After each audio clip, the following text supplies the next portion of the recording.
ఈ ఇటీవలనే నయనతార, ధనుష్ మధ్య వివాదం ఎంత పెనుదుమారం రేపిందో మన అందరం చూసినవాయే. అంతేకాదు నయనతార ఈయన నోటీసులు పంపించినందుకు గాను ధనుష్ మీద తీవ్రంగా విమర్శలు చేయడం అనేది సోషల్ మీడియాలో గరం ముచ్చట్లక నడుస్తూనే ఉన్నదాయే. మరోపక్క నయనతారకు మద్దతుగా ఎంతో మంది హీరోయిన్లు గిట్లా నిలిచిర్రు.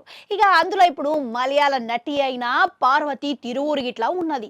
అయితే నయనతారకు మద్దతు ఇయ్యనికే ఆ కారణం ఏంది అనేది ఈమె ఇప్పుడు ఇటీవల ఇచ్చిన ఇంటర్వ్యూలో బయట పెట్టిందట. అయితే ఏమంటున్నదంటే నయనతారకి నేను మద్దతు ఇయ్యనికే ఇక అదేం పెద్ద సుదీర్ఘ ప్రక్రియ ఏం కాదు. ఇక కేవలం ఆ సమస్య చూసినప్పుడు నేను వెంటనే నిలవన్నీకే మద్దతు ఇయ్యాలనిపించింది.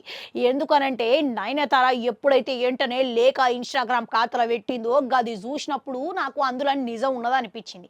ఇప్పుడు నయనతార ఆమె స్వతహా సొంత కష్టంతో ఈ స్థాయికి ఎదిగింది, లేడీ సూపర్ స్టార్ అయింది.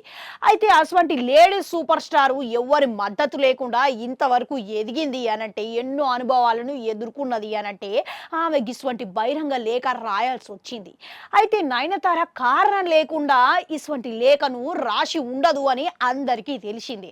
ఇక అందుకే ఇప్పుడు నేను ఇది చూసిన వెంటనే ఆమెకు మద్దతుగా నిలవాలి అని అనిపించింది. ఎందుకంటే అందులో నిజం ఉన్నది.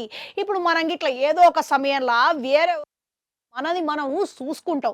అట్లా చూసినప్పుడు నయనతార రాసిన లేఖల చాలా మంది మద్దతు ఎందుకు ఇస్తున్నారంటే గందుల నిజం ఉన్నది కాబట్టి ఆ నమ్మకం మీదనే అందరూ మద్దతు తెలుపుతున్నారు. అందుకే ఇప్పుడు అట్లా చూసుకుంటే ఒకరి అండ లేకపోతే వ్యక్తి లెక్క అది ఆ భావన ఎట్లా ఉంటుందని నాకు తెలుసు.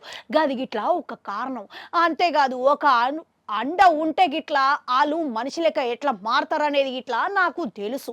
ఇక అందుకే ఎప్పుడైనా గానీ నేను గిస్వంటి ఓళ్ళకే నిలబడతా.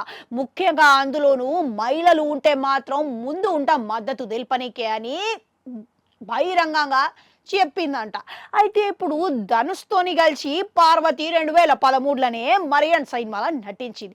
ఇక ధనుష్‌కి మద్దతు ఇయ్యకుండా నయనతారకి ఇయ్యడం మీద ఇప్పుడు మరింత అగిరాజేసింది అని చాలా మంది అభిప్రాయపడుతున్నారు.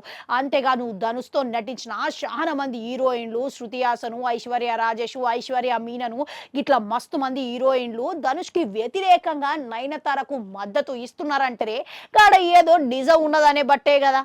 అట్లా చూసుకుంటే ఈ డాక్యుమెంటరీ కారణంగానే ధనుష్కు నయనతార మధ్యలో వివాదాలు ఇక భేదాలు అనేది బయట పడ్డాయి అనేది అర్థమవుతున్నది.